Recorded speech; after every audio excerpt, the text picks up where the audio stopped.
I'll call to order. Ooh, that's loud. I'll call to order this District of Clearwater regular council meeting for Tuesday, March 7th at 2 o'clock. I'd like to begin by acknowledging we are fortunate to be gathering together on the unceded territory of the Símpcwemc First Nation, who have been caretakers of this land since time immemorial. Are there any late items we need to add to the agenda? And we're going to need to turn down that audio because it's an echo. Councillor Sim. I have one under new business. Okay. Which would be other business, I believe. Oh no, we have a new business. I keep forgetting that. So 16.4, and what would it be? 16.5. Membership Chamber of Commerce. Okay. Is everybody okay with that? Yep. Not seeing anything. Okay. So any other new business? If not, can I get a motion to adapt the agenda with the one late item? Moved by Councillor Bratton, seconded by. Oh, sorry. Councillor, do you have a late item?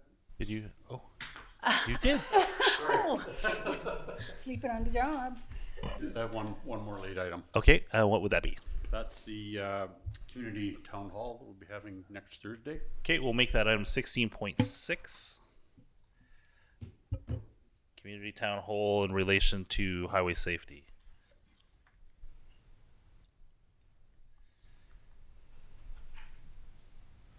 Okay, with the two items, Councillor Bratton, would you like to move that again with the two changes? Thank you. Seconder on that?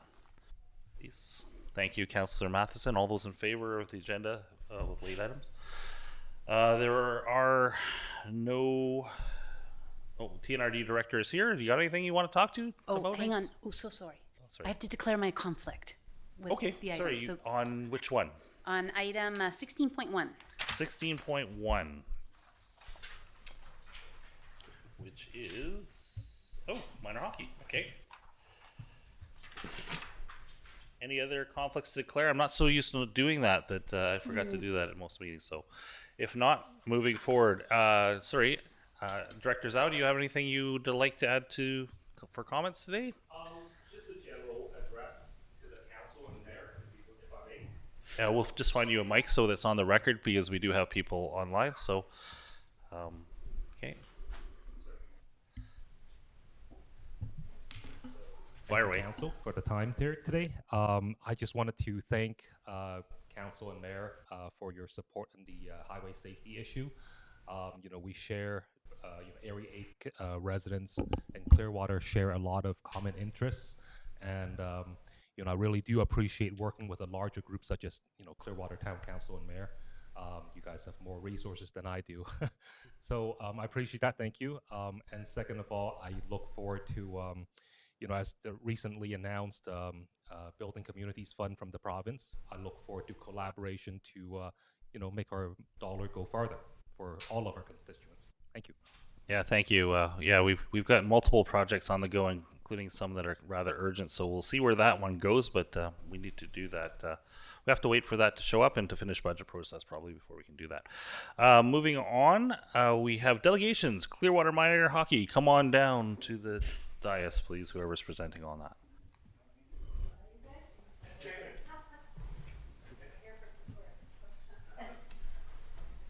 Moral support's always good. Okay, I just want to say thank you for giving us the opportunity to come here. And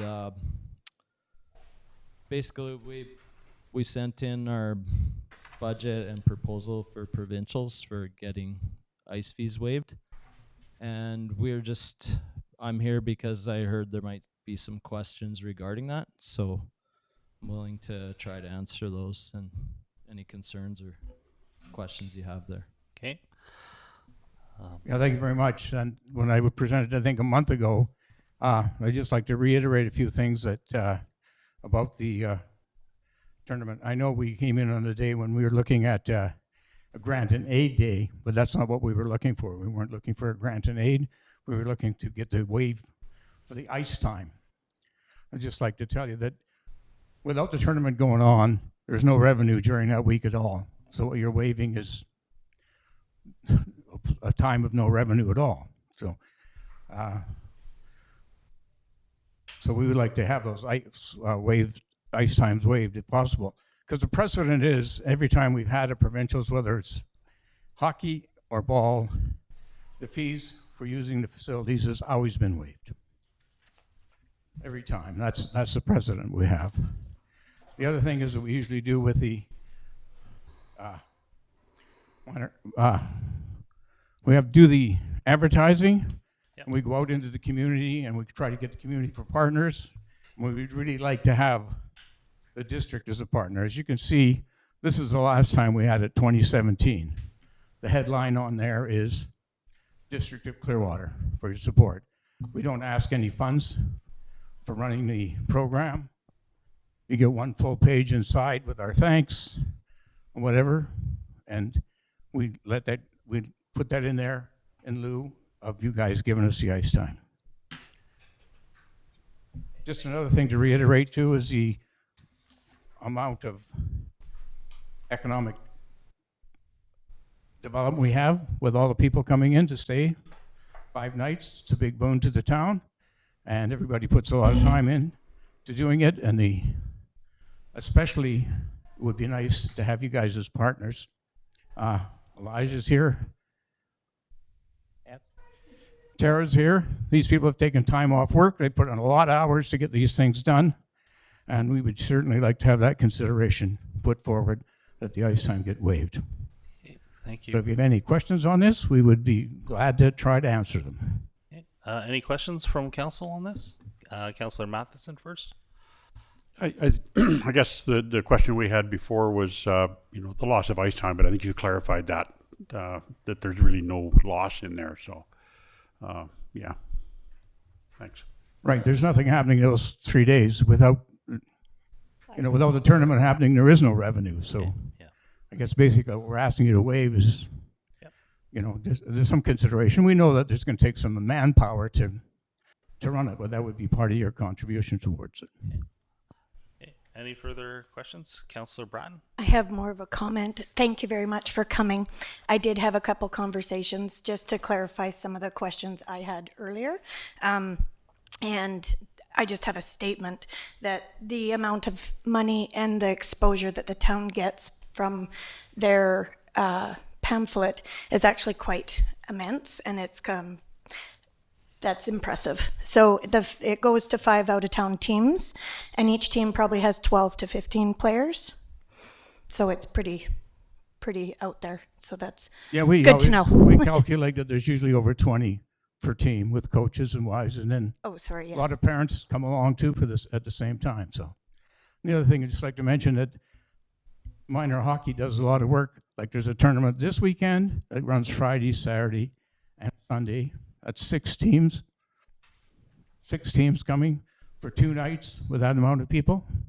Not asking for any waive on the ice time there. We're just trying to tell you how important minor hockey is to that kind of development. Thank you.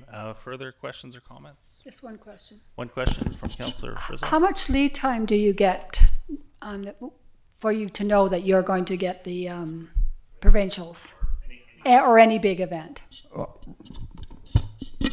think we had about 3 months for this U18 provincials. So you don't get a lot short.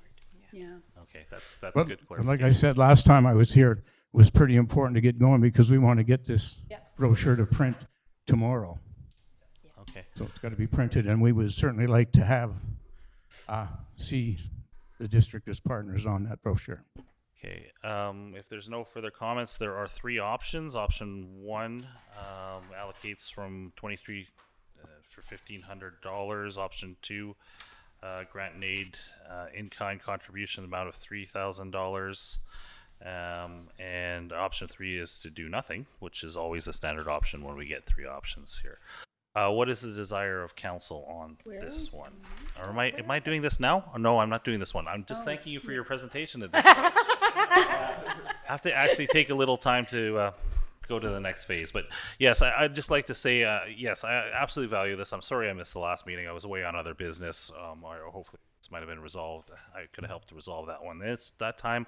The value of minor hockey and the amount of money, as somebody who was a former tourism operator, I fully understand the draw into Clearwater for restaurants, for hotels, for attractions, for everything else that comes to this town. It also says to me, one of the things that we need to renew now that we're post-COVID is the sports coordinator position as a active, ongoing position with somebody of strength in that position. Winter tourism through tournaments is critically important to the hotels and stuff. Now that we're past COVID and now that we're past pipeline for the most part, I get that. And I think part of the pressures directly on this one was the fact that we were 3 times oversubscribed for grants, and I realized that this is waiving of fees, and hopefully we can resolve this very quickly today for you. Just one more thing I'd like to mention is that, we've gone around to the community, and the community has really been excellent for buy-in. In fact, businesses even in Barrier have phoned and asked if they can get in the brochure because they realize the value of the minor hockey.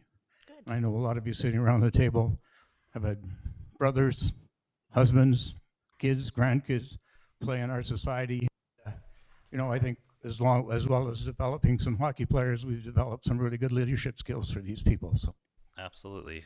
Okay, thank you for your time, and we'll be making a decision on this coming up after council reports. So, thank you. I just had one more comment. I touched base with the mayor too about attending our banquet Saturday the 18th, and then the opening ceremonies are Sunday to the 19th. So if somebody, maybe not yourself, but if somebody would like to represent the district, that'd be really great. I seem to have chaos falling around me the last few months, so with medical and all sorts of different things, I will do my absolute best, and if not, I will get one of these fine folks to attend on my behalf. Okay, thank you. Shelley's MC it? Okay, excellent. Good. So, yes, the multiple hats that unfortunately we wear in this town sometimes, and that's why Shelley has to step out for conflict of interest. But yes, thank you, and yes, we're coming up shortly on that. We'll make the decision as item 16.1 on the agenda, so not very far off. Thank you. Thank you. Can somebody let Councillor Sim back in the door?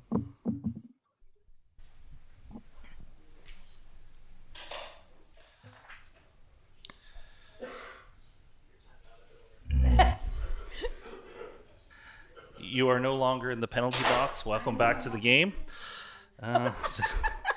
Thank you. Moving on to item 8.1, minutes of the regular council meeting held February 21st, 2023. Yes, right. Somebody wish to move that? No, just a couple of comments. One, thank you very much for doing up the minutes. And as always, I just want to be clear that when I'm asking for the committee meetings, that it's all committee meetings. So what we got, this one was just the committee, but we didn't get the extra meetings, like when's the next forestry working group? We talked about recruitment and retention. So those types of things, just again to report out. So I just want to make sure that I am being clearly understood. Okay, thank you for that clarification. I didn't get that last time we were talking about, but that's good. I agree with that 100%. That would be nice to know. Knowing full well that in an average week, 2 or 3 more of these things get added to my personal agenda. But yes, the best we can to track this and keep us up to date on it. Well, just also to know what we're each other's doing. And again, I've spoken about just that accountability piece to the public so that they see the extra work that council is doing. Because when we get to our council reports, it's out there. It's being done. So yes, just doing that loop around for clarity on that one.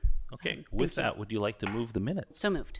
Thank you. Yeah. Oh, sorry, clarification? Yes, I'd just like to clarify there's an amendment to 16.2, just to reflect that Councillor Sim left the room for the discussion.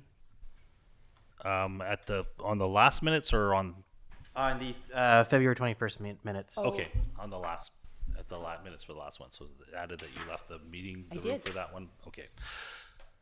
With the amendment and the comment, so moved. Seconder on that. Councillor Bratton this time. All those in favor? And that moves on.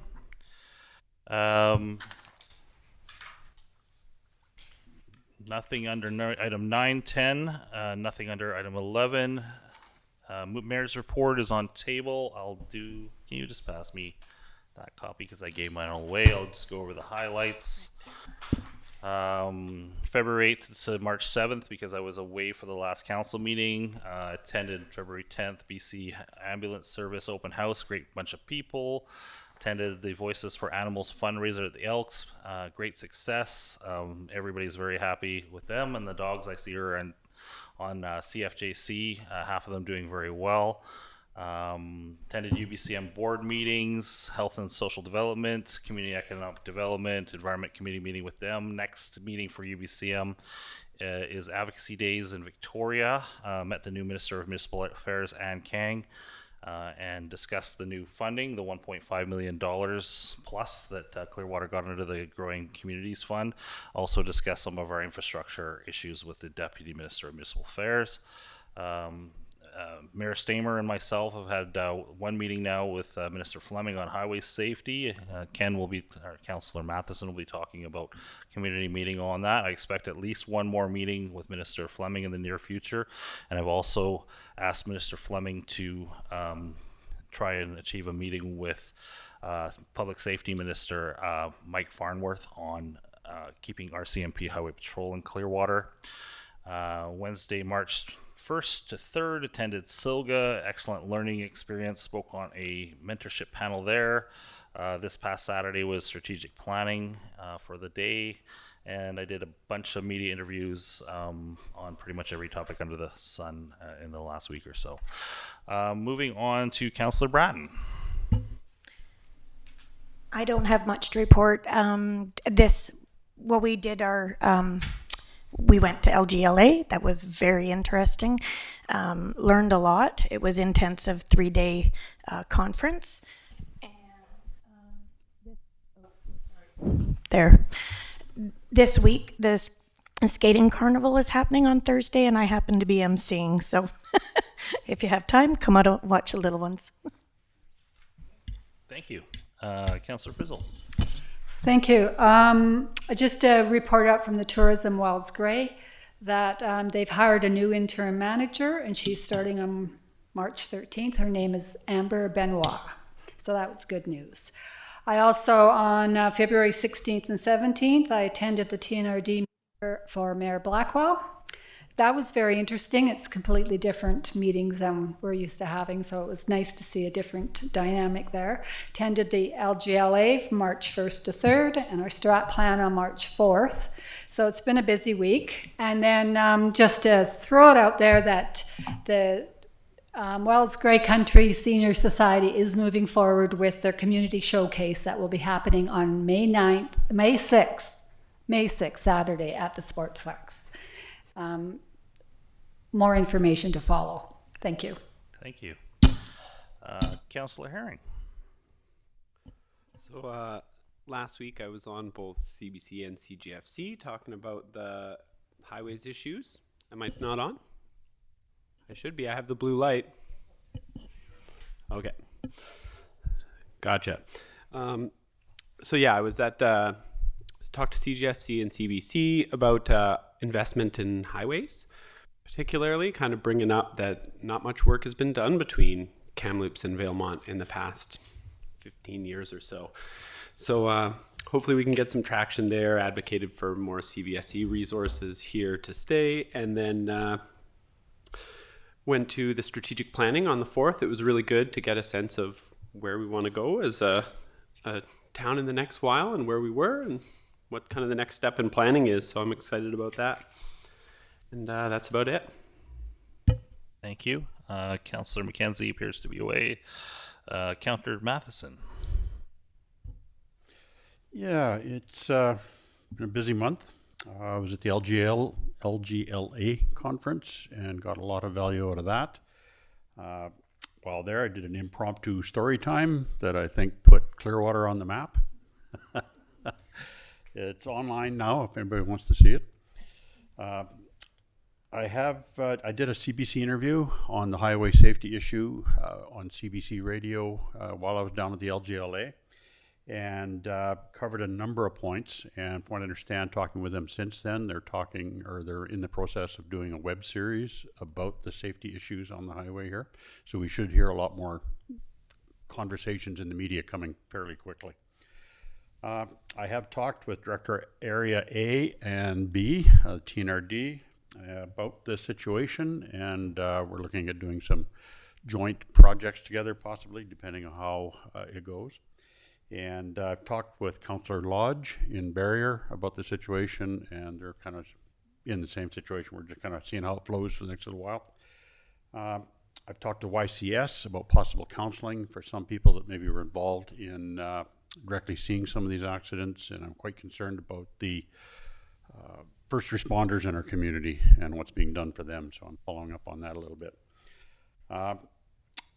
Also, I was with Councillor Frizzell at the showcase meeting for the seniors, and it looks like it's going to be a big event. It should be a lot of fun, and I'm really looking forward to getting that going. Coffee shop conversations in town have been interesting. I was in the Wells Gray Inn on Sunday and had lunch there, and it took me 2 hours to get out of there. People were literally coming over, sitting at our table, stopping me as I was leaving, and they were all talking about the traffic situation. There's a lot of anxiety, there's a lot of fear out there, and one person told me that they canceled going to their niece's wedding because of the situation on the highway. They've had family coming this way that they've told them to stay home. People have canceled medical appointments, and it just goes on and on and on. And there's a lot of fear and anxiety out there, and I'll talk more about that later on. And yeah, just welcome the Hungry Hiker. It's back open again on Friday at their new location. So they'll be open at 7 a.m. and back in the community. Excellent news. Thank you. Thank you for that, and I look forward to the larger conversation on highway safety. Councillor Sim. Thanks very much. Enjoyed attending the LGLA with everybody else, as well as the workshop. I found at LGLA it was really interesting how the housing needs assessment that the District of Clearwater has done is going to be measured against some of the new government programming that's coming through. So that was enlightening information, and some of our targets that we might have to meet. I want to give a big shout out to our roads contractor. Did a really, really great job clearing all that snow. That was kind of an epic thing. It feels like spring today, but the other day it didn't. I do just want to point out some of the concerns from citizens up in Greer is that the way that the contract works is that they were basically landlocked. So you couldn't get up the S-curves. And because of the way that our municipal boundaries works, you could only get part way up Candle Creek. And with the amount of snow there was nothing else. So some of the ideas that were being floated around was, are there opportunities for, unmitigated circumstances, but how do we get people out of there? Because there would be no way an ambulance could have gotten up there in one way, shape, or form. So that was an interesting comment. Also, tell us landlines. How many people still have landlines? Okay. Yeah. Oh, wait, you live in Greer too. So tell us landlines. It's $40 a month for anybody who needs to have one. It feels painful to have to do. It turns out that it's actually regulated in our area. So if you live down on the coast, if you had a landline, it's $5.99 a month. Up in our neck of the woods, it's different, and there's nothing that can be done about that. So while we advocate for Wi-Fi and cellular service and all of that, it is interesting for people who don't get those types of services that they're financially committed to another medium that doesn't seem to be on par with everywhere else. So I just wanted to share that as part of our connected communities conversations. I also wanted to do a big shout out to Public Works. Thank you very much for the big signs that say potholes here. Really showed the community that we know where they are, so that's good. So no need to write in about that. We've got them. Still more, but we've got signs now. And also just to follow up from Area Director Day, A is the funding announcement of $1.5 million. That was quite a surprise and quite a joy, and I look forward to Council's discussion at a later meeting and how that may factor in. I really liked what Mayor Blackwell was talking about, was being proactive about possibly using 50-cent dollars and all sorts of different ways. So it's important to have a very thoughtful conversation, which I'm sure we'll all enjoy being a part of, and the budget workshop coming out for this Thursday. Director Klassen has done a really good job. She's got some fun games. She's actually made budget kind of interesting, and I hope that the community comes out and just looks at some of the visions that we've got. So thank you to staff for putting all that work together. That's it. Yeah, thank you for filling in all the blanks there. And yeah, the TELUS landline thing. I was approached twice at the LGLA meeting by reps of TELUS, and I fully expect that they will be visiting town within the next couple of months to discuss things with council. So they proactively did that. So we will add that to the list. And just to do some fact checking on it, right? Yes. So is it something that somebody believes, but actually they've updated a policy, but they forgot to, update everybody else. And that's possible too. Yeah, for sure. Yeah, definitely worth a check-in. Thank you for that. There is no CEO report here. Do you have a verbal? Nope. Okay. Next meeting. Thank you. Yes, it's been busy times. New business, staff reports, grant and aid, Clearwater and District Minor Hockey Association. There is a staff report and no staff recommendation. And Councillor Sim is leaving the room for conflict of interest. So you have that report on 15 to 21 of your agenda. The options are listed on page 16 at the bottom. What is the desire of council or discussion on this? Councillor Herring. I'll move that we waive the entire 3,000 ice time. Which would be option 2. I believe so. Okay. Yeah, I'm in agreement. Or say that again. Would you like to second that? He wishes to waive the whole $3,000. Yes. Which would be basically $3,000. Option 2. So we're moving option 2. If you'd like to read option 2, that's what we would be doing at this point for how this works. Okay. So you're seconding that. Any further discussion? Seeing none. All those in favor? That passes. Thank you. Thank you for your time, minor hockey. Thank you. Moving on to item 16.2, business license update. There is a PDF. Just need to get forward to that. There is a report. Any questions of staff or comments from staff on this one? Basically a reminder to get up to speed with your business license. Okay.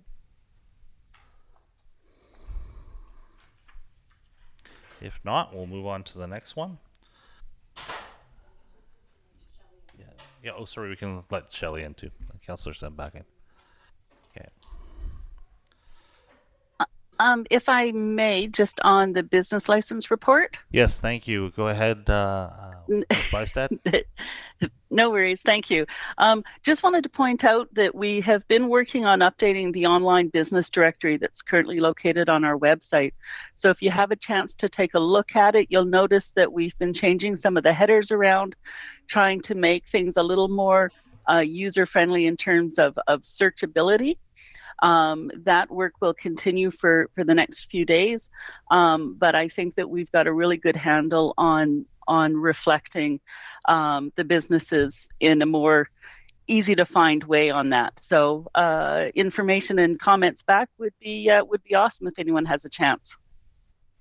Thank you. So yes, if any of council has any comments on the updated business directory on the online on the DOC website, please feel free to pass those back through CAO to staff. Any further comments or questions on item 16.2 business update, license update? If not, I'll move on to 16.3 administrative correction, February 7th, 2023, council regular meeting minutes. There's a recommendation that council revise the February 7th, 2023 regular council meeting minutes to include the following text as resolution 41-2023, that council directs staff to allocate and dispense funds from the 2023 grant and aid budget for grant and aid in the amount of $500 to the Wells Gray Outdoor Club for their Candle Creek Half Marathon. I missed this meeting, so maybe somebody could refresh me what happened here. Was it thought to be a waived fee, or did it just get missed? Or it just got missed. The granting aid, we had about 15, I believe. Yeah. And each of them were a separate motion, so we missed that one. Okay. We're just inserting it. Thank you for the clarification. Councillor Sim? I'll make the motion for this. I love the fact that their posters are already out and it's like broadcast everywhere. Like they've done such a good job. So with pleasure, I move the motion. Okay, a seconder on that. Thank you, Councillor Bratton. All those in favor? And then we're moving on to item 16.4, the DCC and Infrastructure Master Plan update. There is a staff report, 38 to 50 of your agenda package. I'm just going to get caught up in my agenda, and then I see Councillor Herring has a question or a comment. Go right ahead. Surprise! I think with my question is, with this cost increase in the project list, does that increase the amount of DCCs we have on file, or does it just decrease the percentage of them that we fund via DCC?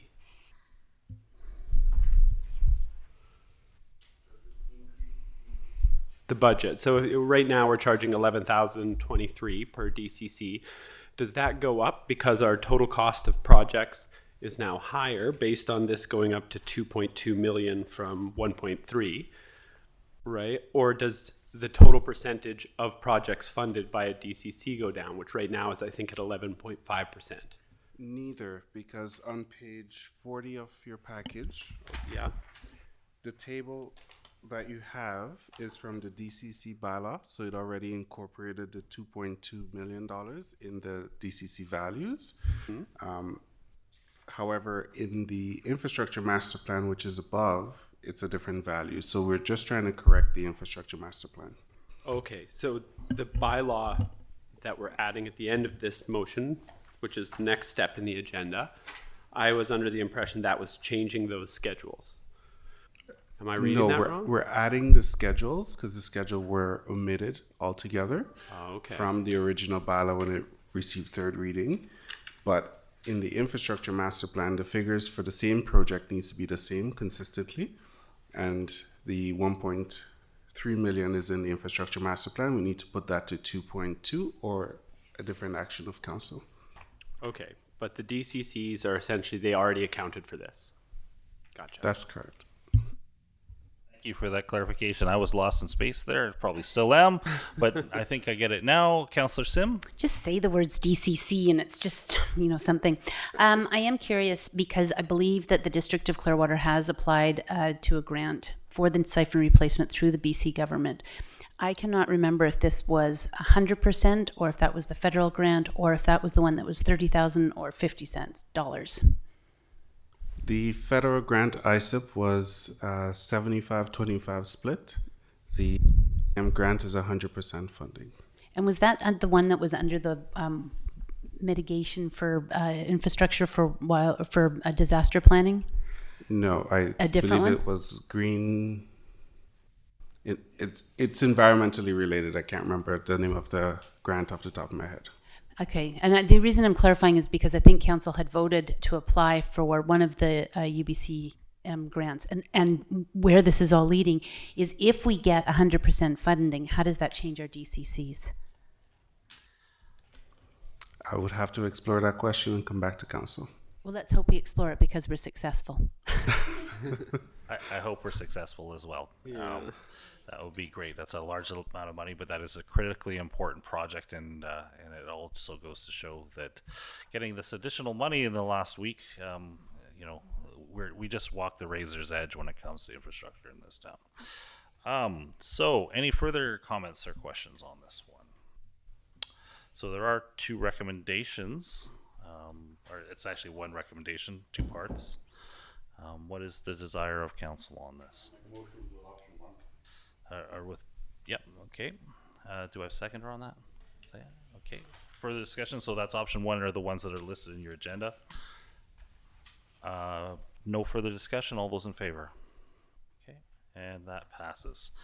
And I do also look forward to the discussion on DCCs that will be at the housing convention that Councillor Matheson and Councillor Herring will be attending. I believe it's next month. So I look forward to the knowledge you bring back on that.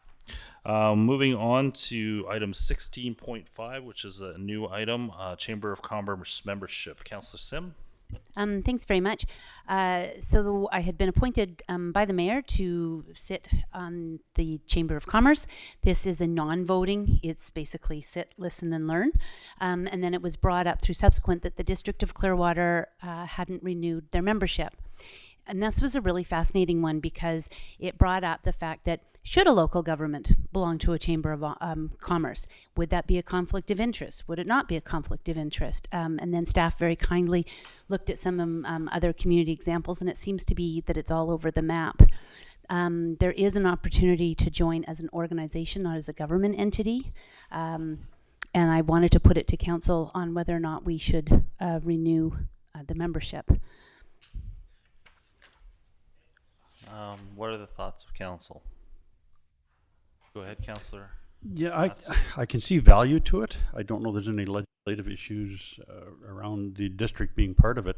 I am a member of the chamber, and you know, for the amount of money, and I see, I have no objection to the district becoming a member.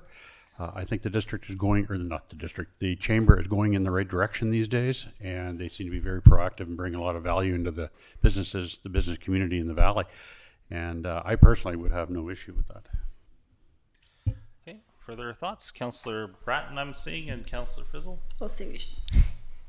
I actually support this fully because I think if we support our chamber, then it just makes us appear to be a very well-rounded community. Did you have anything, Councillor Frizzle? I'm just going to be the devil's advocate. I have no problems with it. I'm just, because we are a government, we're not a business, and that's what the membership is for, businesses in the community.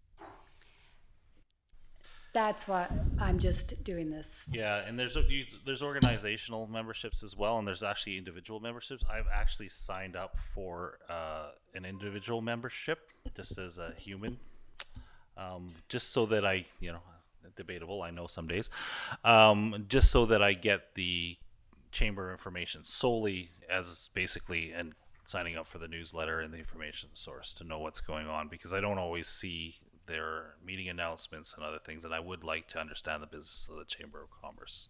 But yes, as a traditional business, though we do offer services like ICBC that businesses would offer, I don't see us in that role. Did you have further, Councillor Sim? Oh, I was just going to respond to Councillor Frizzle, but you've done that. But I see Councillor Herring. Okay, same thing. I did also ask around a little bit. This chamber, this incarnation of the chamber seems to be doing very well, and I think they're on the right track for growth. They're very active. I have talked to other people in other jurisdictions where chambers have failed multiple times. 100 Mile is notable. And been reborn 18 months or 2 years later. And, you know, new organization, new people. And then I've also talked to one mayor who actually had to sue their Chamber of Commerce. So just saying that there is some risk, but I also support this idea. So does somebody want to make a motion that we join the Chamber of Commerce as an organization? I'd like to make the motion that the District of Clearwater join the Clearwater and District Chamber of Commerce as an organization. Does somebody wish to second that? Councillor Bratton, you're seconding that? Thank you. All those in favor? And that passes. Thank you. The next one is up to Councillor Matheson. Community Town Hall meeting, highway discussions. Yes, this was brought up as a result of the tragedy we've had on the highway here for the last 3 months. It's been quite a concentrated time of fatalities. And it was very noticeable in the community. There's been a lot of angst, anxiety, and fear concerning a lot of this, and canceled surgeries, canceled MRIs, canceled appointments, fear to, you know, people from Blue River are getting scared to drive in for groceries. You know, I mean, it's all encompassing. So we just feeling the anxiety in the air, and the people contacting me and talking about it has been pretty visceral, I guess, in a lot of ways. I see a value in having a town hall meeting where the residents in the community can be invited, and we connect with them, hear their stories, hear their fears, their anxieties, and capture those stories, kind of collect the human toll that this is taking on our valley and in our communities. It would be a safe place to express their fear and their anxiety, and we can validate what they are saying and say, yes, we hear you. We live in this valley as well, and we share the same fears and frustrations of what's going on. I have talked to YCS about it, and they seem to be very supportive about sending a counselor, should we require it, if someone is having difficulties or is really experiencing some stress and issues around it. I'm aware that there are people in the community that witnessed the accident and then sat there in their car and watched it all unfold. And it's a bit of a, from my own personal experiences, that's something that doesn't go away. I see this not as a problem-solving meeting. This is a meeting where the people can just get it out, let them hear that we are hearing them and that we are moving forward on some solutions in the background. It's not pointing fingers at anything. It's not suggesting solutions. It's just allowing them to vent, get it out. It's about the I statements: no blame, no game, no solutions, no government representatives, just community members at the meeting, and that's it. And again, back to that safe environment. I see after we have something like that, my background is in critical and stress debriefing, and I've done similar things like this in other communities, and it's helped a huge amount just to take the anxiety and the stress levels down.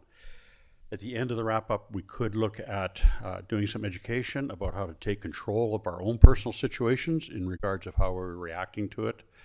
They can talk to, their children, their teenagers, or the L license, getting the conversation in the community to take our highways back. Talking about what they need to step up and report drivers that are causing problems, but not become a vigilante situation, and maybe do a little education about stress management, and kind of leave it at that. And hopefully, we can bring the temperature down a little bit, and the people in the community will realize that, we're on this, we're looking at it, we're talking, and I think that's really important to let them know they're being heard. Okay, so I've been sort of out of the loop on this. Are you working with people to make this happen? Yes, I've talked to Area A and Area B representative, or TNRD. I've talked with YCS, and I've talked with Councillor in Barrier Lodge, Councillor Lodge, and they're kind of feeling the pulse on their communities to see how that goes as well. And I've also talked to Mr. Thomas about setting up an area on Thursday next week at the gym here at the DLCC at about 7 o'clock in the evening, and we would have a little bit of a vigil on the outside, maybe with some candles or something, and have some refreshments, juice and fruit or something, and it would be an informal setting in a circular seating, and see what we can bring the temperature down a little bit. Okay, thank you. I'm just trying to figure out what the Thursday the 16th is. That would be, maybe. I think so. Yeah. We'll go with that. Okay, thank you for that. Any questions, Councillor Herring? In terms of design and structure of this town hall, have you had consultation with the mental health professional on it? I know that critical incident stress debriefing is not universally upheld within the trauma-informed practice now, so I'm just wondering if you've worked directly with a mental health practitioner to design this. Yeah, we're talking with YCS, with Phil Janicki on it. Perfect. Thank you, Councillor Sim. So I just want to clarify a couple of things. Is one in your summary, and I think the idea is really good, because I think when people do need to come forward, they do need to feel heard. They do need to feel that somebody is listening to them. One comment that you did make is that there wouldn't be any government representation, but you've got Barrier, Clearwater, Area A, and Area B. So by government, I'm not sure who you meant when you said that.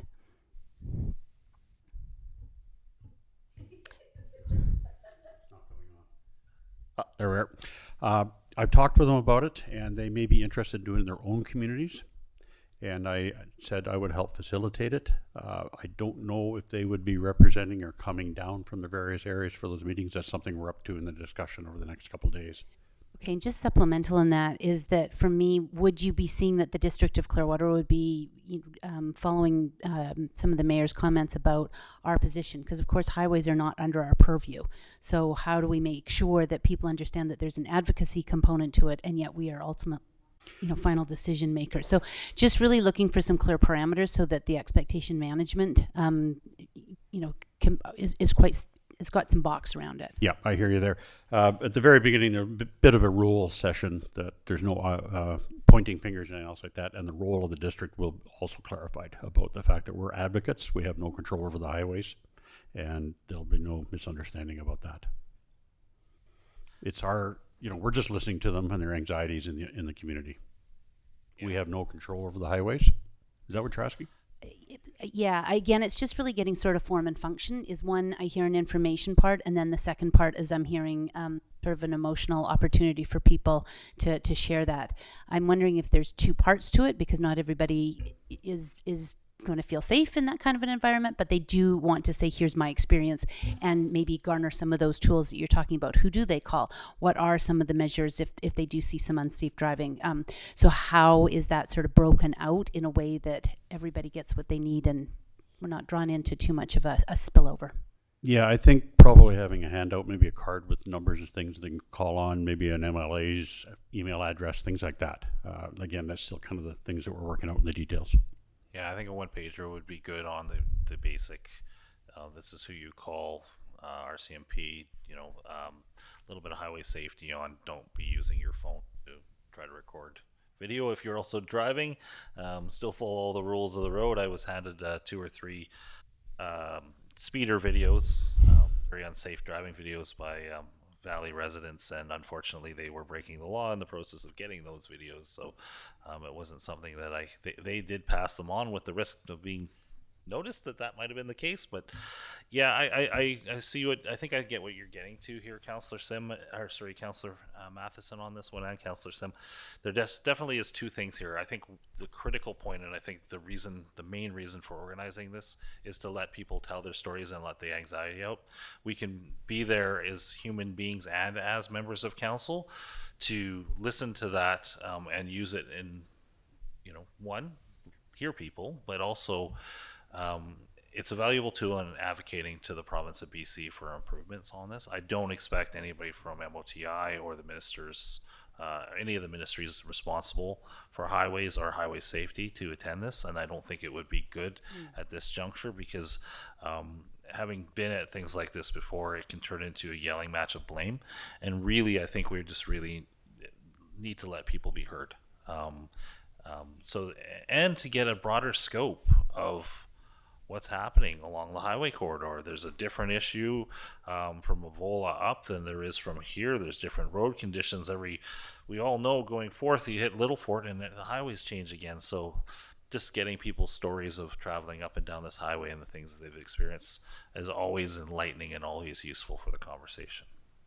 Okay. Councillor Sim. I really like where you're going with that, is telling the story of what people's journeys are, because we've got a lot of people in different careers who are using our highways for different purposes and see it at different times. And in all sorts of different conditions, and whether or not that's been tracked. I mean, the updates for the highways, I think the last one was the widening of it. I think it's also really important right now to acknowledge how quickly there was some response to it. And I think that the 511 tickets speak to it. The community is seeing the added presence along there, and I think that some of the advocacy and the community's pulling together and being vocal about it resulted in some great work. And I just wouldn't want this meeting to go forward without doing that acknowledgement. And lastly, I do hope that there's some guidelines. There are some really negative comments about people that get a little more specific than what need to be, and to keep it really above board. Yeah, excellent. And the opportunity to get counseling for those people in the room that would suddenly have access to that, or somebody to talk to at that point. So thank you. I guess CAO Thomas. Is there a motion of council? Councillor Matheson, you think you're early along, certain enough in this to? I think we could make a motion to have the town hall Thursday at 7 p.m. Okay, so with Thursday the parameters to be sent out over the next few days of how we're doing it. Does that work? Okay. Venue available, just to confirm? We did look at the venue availability, yes. Okay, thank you. Thank you. Okay. Seconder or further questions on that? Somebody wish to second moving forward? Are you good with that, Councillor Bratton? Okay, all those in favor? Okay, thank you. Thank you for that. Good discussion on that. Moving on to bylaws, item 17.1, DCC charges bylaw number 274. Reconsider third reading to attach schedules A, B, and C. What is the desire of council on this? So this is basically housekeeping work at this point. Okay. I'd just like to get the housekeeping, because I think the more we keep talking about this and learning about this, the better. So I'd like the refresh on the housekeeping. Okay, I'll turn that back to staff as to, we're attaching the appendices, schedules A, B, and C to this, and they were omitted from the last reading of this, is that correct? So it's adding That's the correct. necessary appendix schedules. Any further comments, Mr. Thomas? Nothing further from the report. No. Okay, thank you. So yeah, it was just. So the great thing about so the great thing about bylaws is that we can correct as we go along. So here we are, we're correcting and adding the schedules to the bylaw. They can be modified up to a certain point. So there is a recommendation that the development cost charges bylaw number 274/2022 be read for a third time. What's the desire of council?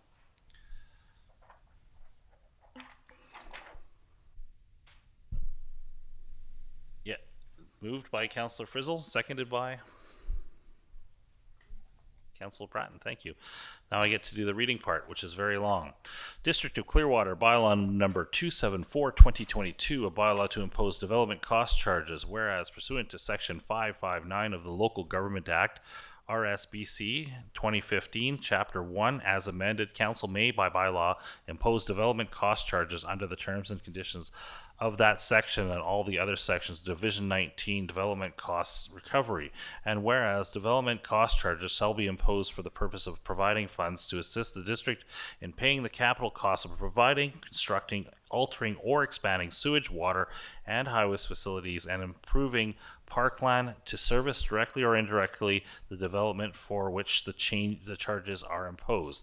And whereas, in consideration of the council, the charges imposed under this bylaw, A, are not excessive relative to the capital cost of prevailing standards of service in the district.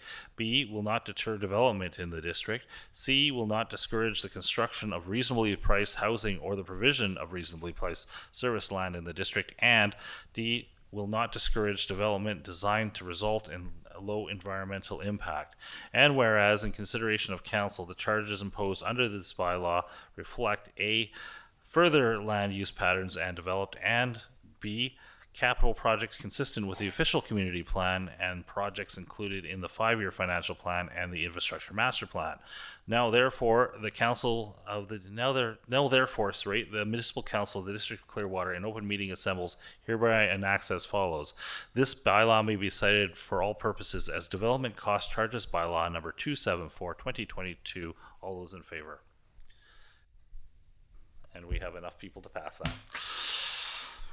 Would those who abstain from the vote, is there any opposed? Opposed? Councillor Sim, Councillor Herring, would you like that noted in the minutes? Thank you.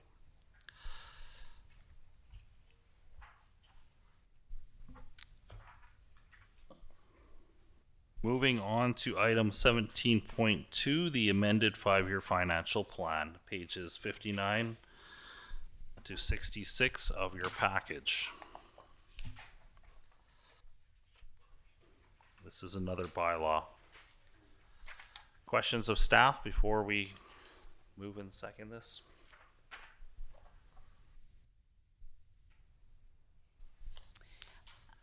No, we had a really great discussion on this, and thank you to Director Klassen for really giving a great overview about why and why this was important. So I would be very comfortable moving it. Yeah. Thank you, Councillor Sim, for moving. Any further questions before, or do we have a seconder? Thank you, Councillor Herring. Second. District of Clearwater 2022 5-year financial plan, bylaw number 279/2023, a bylaw to adopt the 2022 to 2026 amended 5-year financial plan, whereas section 165 of the community charter requires that council shall adopt a 5-year financial plan. Now, therefore, the council of the District of Clearwater in open meeting assembles and acts as follows. This bylaw may be cited as the District of Clearwater bylaw number 279/2023, amended bylaw 2022 to 2026 5-year financial plan. All those in favor? And that passes. Any opposed? No. Thank you. Moving to committee of a whole. There is a recommendation to enter committee of the whole meeting of the Parks, Recreation, and Social Development Committee. Do I have a mover on that? No. I don't think you can move it as the chair. No. Council Frizzle has moved, seconded by Councillor Matheson. All those in favor, and I turn the chair over to Councillor Herring. Okay, so we can start with item 18.2, which is the Excuse me, Councillor Herring. I know that we had talked about this, about the late agenda item. I don't know if staff was able to get that on the table or not.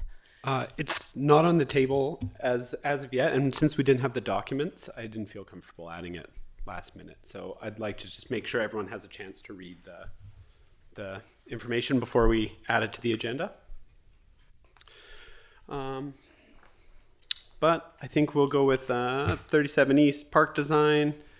Do we have a staff presentation on that?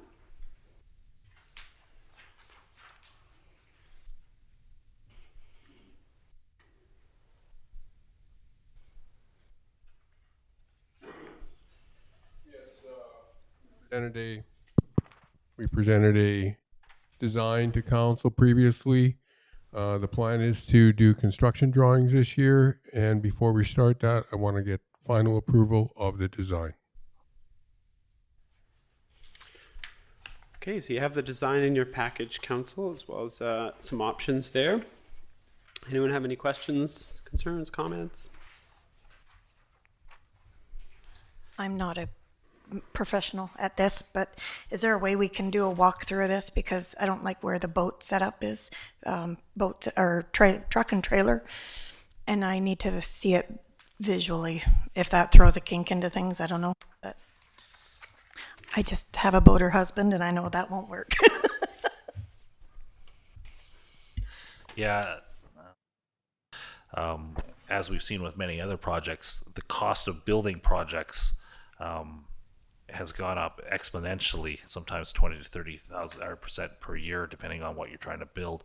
So a new look at the design, a phased look at the design, so that if we don't have the cash available through Trans Mountain to break it, to cover the entire cost of this development, we can at least use that to get half or a third of it done, is the thinking behind why I would like it phased. Councillor Sim? I'm wondering with that, if staff needs specifics from council. Not just phased, but I think I know I've said a few things that maybe couldn't be captured and should be clarified. Specific is very good. And if I could add one comment about the boat trailer parking there. I'm not sure that boat trailers can make the corner off Lakeview Drive onto the old North Thompson Highway easily, which means they may be driving across the bridge and turning around at a gas station or swinging up here and turning around in this parking lot. So I'm not even sure if the boat trailer parking there is the best choice. Okay, it sounds like we have a motion on the floor, correct, Councillor Sim? Did you not? There's no seconder yet. Okay. So does anyone want to second Councillor Sim's initial motion that this go back for additional options and phasing? Well, option 2 would do it, but we need to get specific. Need to look at. Okay.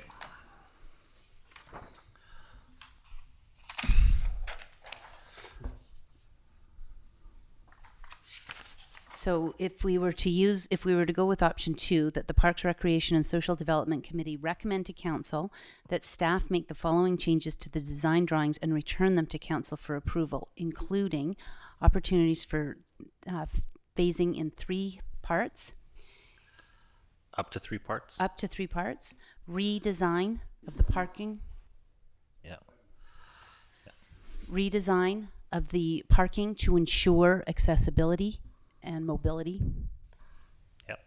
And an option for gravel versus pavement, potentially. Option. Yeah. An option. Okay.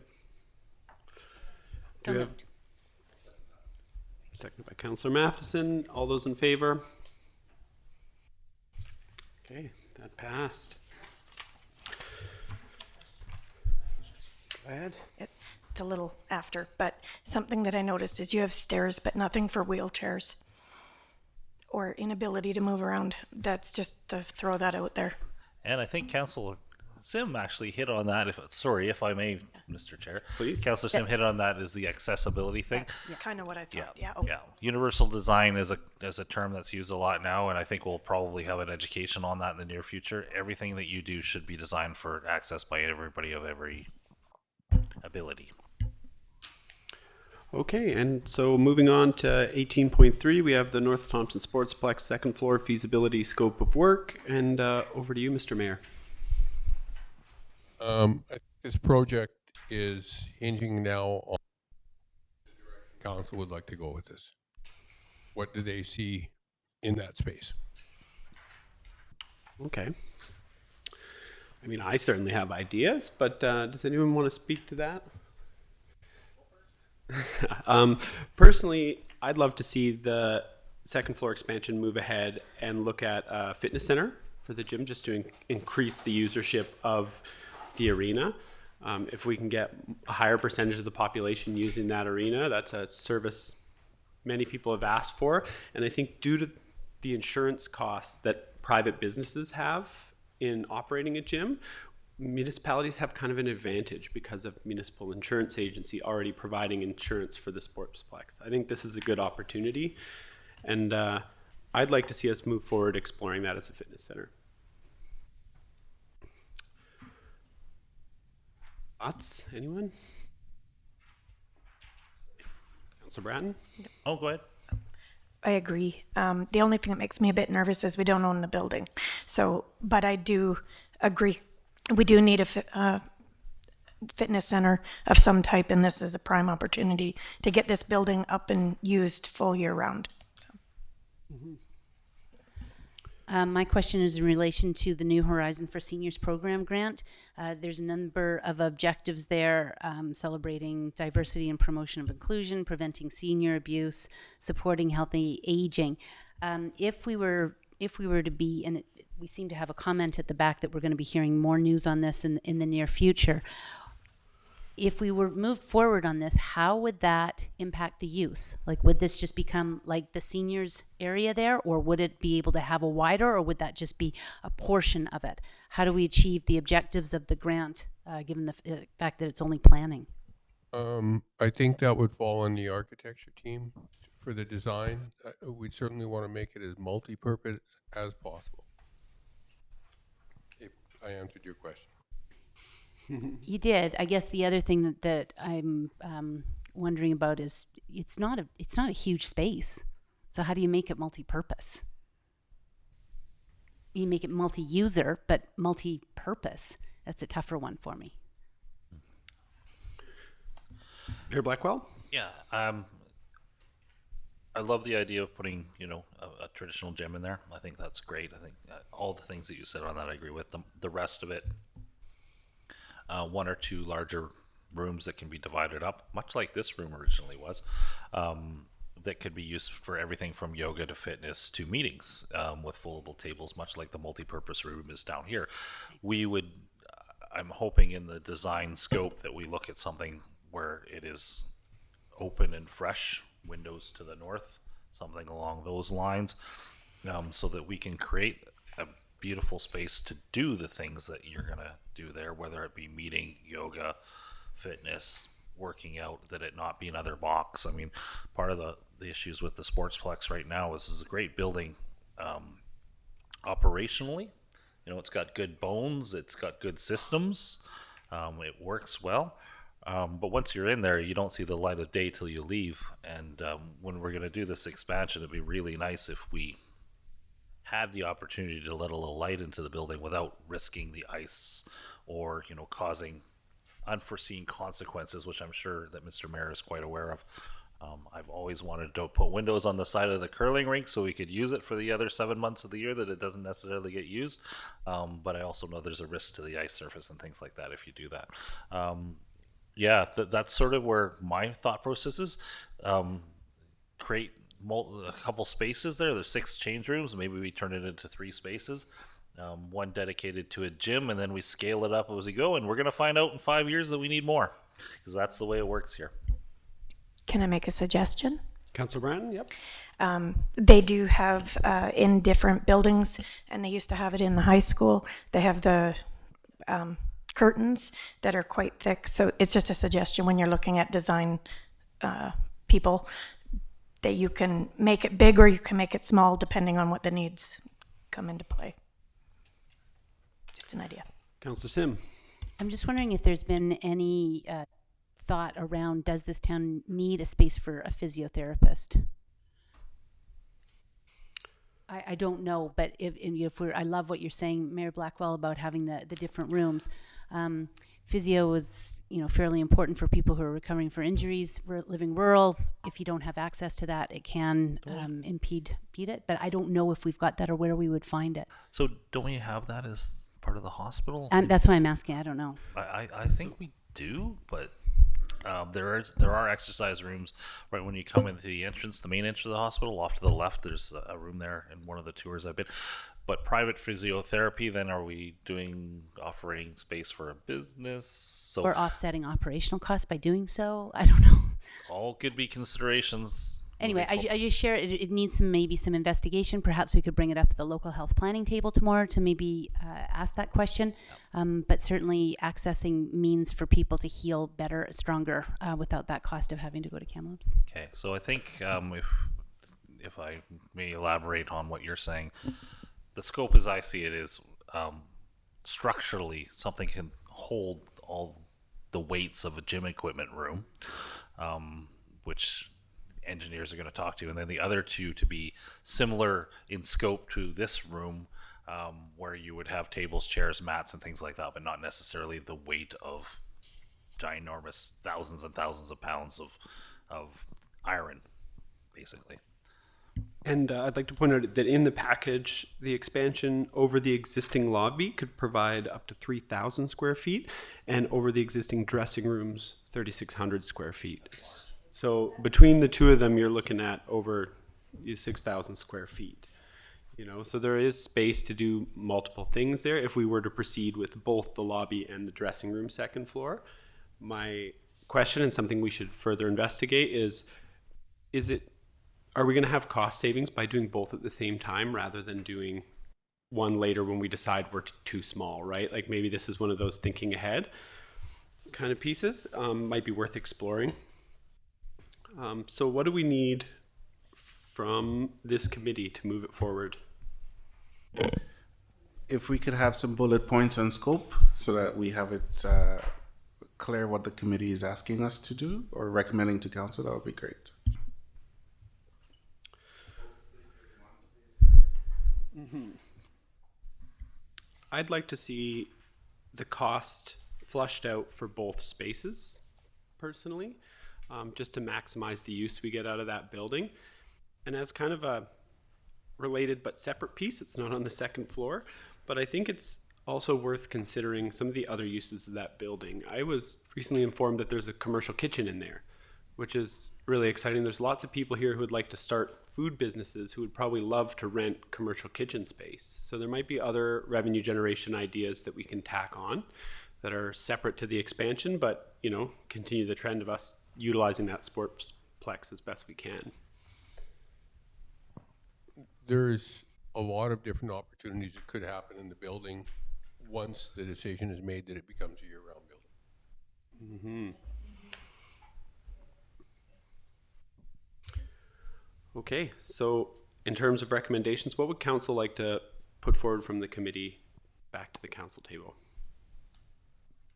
Councillor Matheson? Yeah, I'd like to see go ahead with quotes and design on both phases, over the rink itself and the front area. And we can make decisions from there as to whether we go ahead all at once or what the funding looks like. But I think it's, I think we should go ahead with it. Okay. Councillor Sim, you look like you have a question. Yeah, just because we do have money set aside in the budget for this. We had set aside money previously, but it wasn't enough. Do you feel that the two opportunities could be covered under here?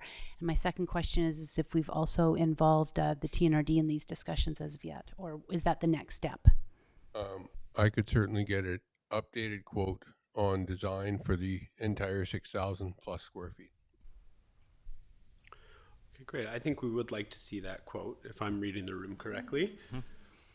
So, yeah, I think we'd like to proceed with what we've currently got budgeted and get more information from you guys in terms of design. I think we can proceed ahead. Do you guys have the information you need to move forward now? I think so. Okay, great. No motions needed or anything? No. All right, so I'll make a motion that we rise from committee of the whole.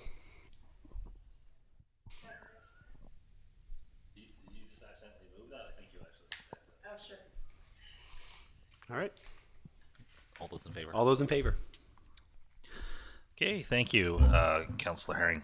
Then we're out of that section, so we're on item 18.5. There is a recommendation that council receive the recommendation from the committee of the whole that we just did for the design of the 37 East Park from the Parks, Recreation and Social Development Committee, and that council directs staff to enter into agreement with a contractor to complete construction drawings.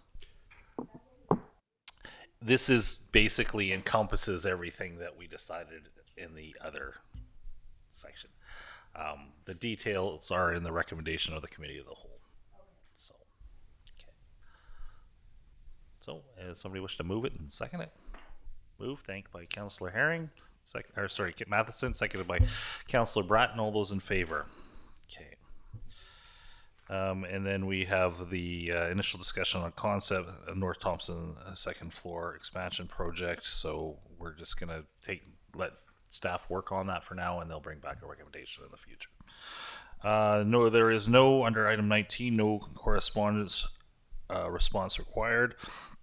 Item 20, correspondence information only. Several pages from the BCSBCA. It's great to see them up as part of the discussion with the animal welfare folks when they had their really good thing. Yeah.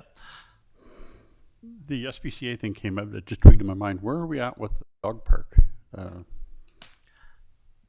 think that's a good item agenda for the next meeting. Discussion on dog park. The snow's coming up. Yes.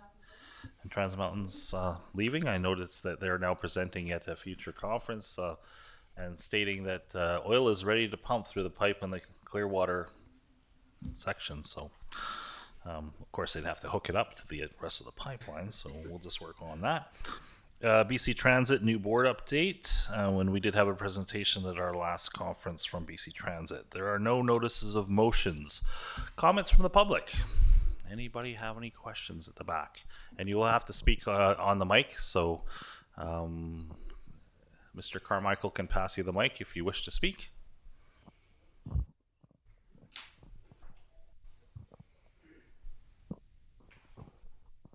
So my name's Diane DeKelver.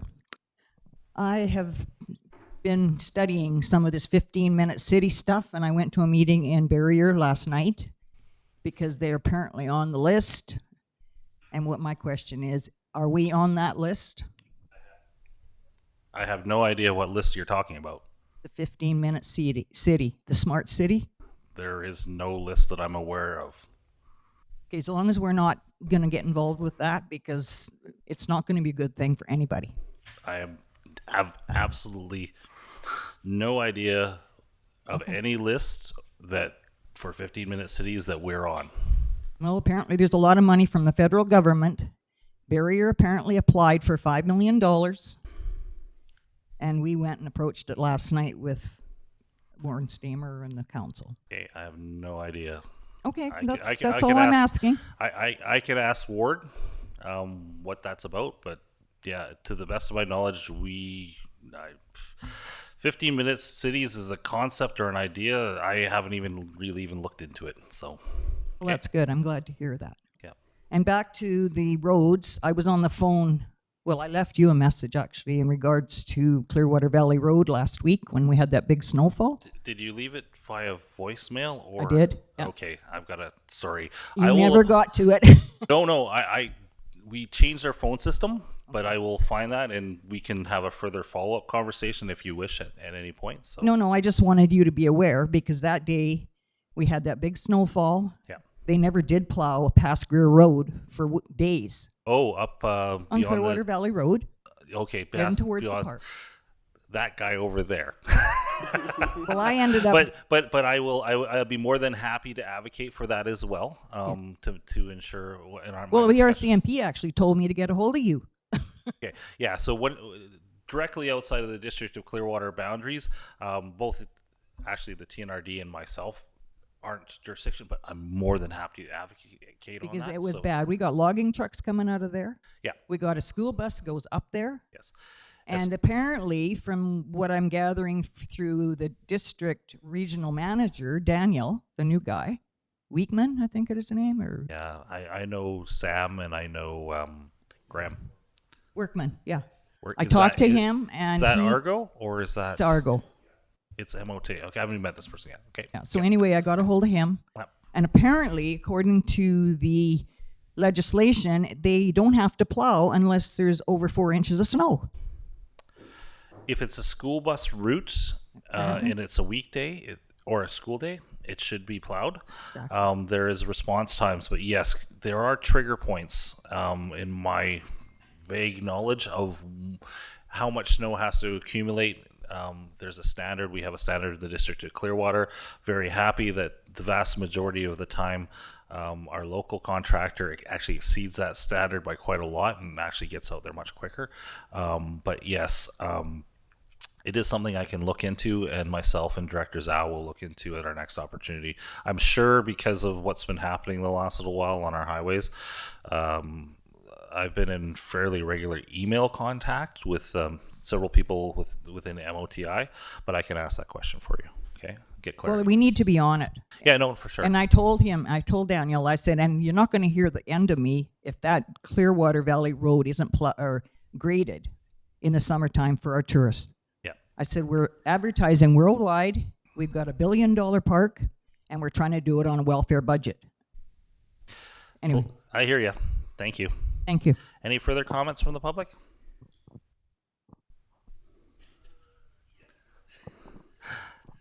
Why not? I'll call you the public in the unofficial sense that you're not on duty right now, so go ahead. Yeah, actually, no, sorry. So it is related to TNRD, though, like about the Sportsplex.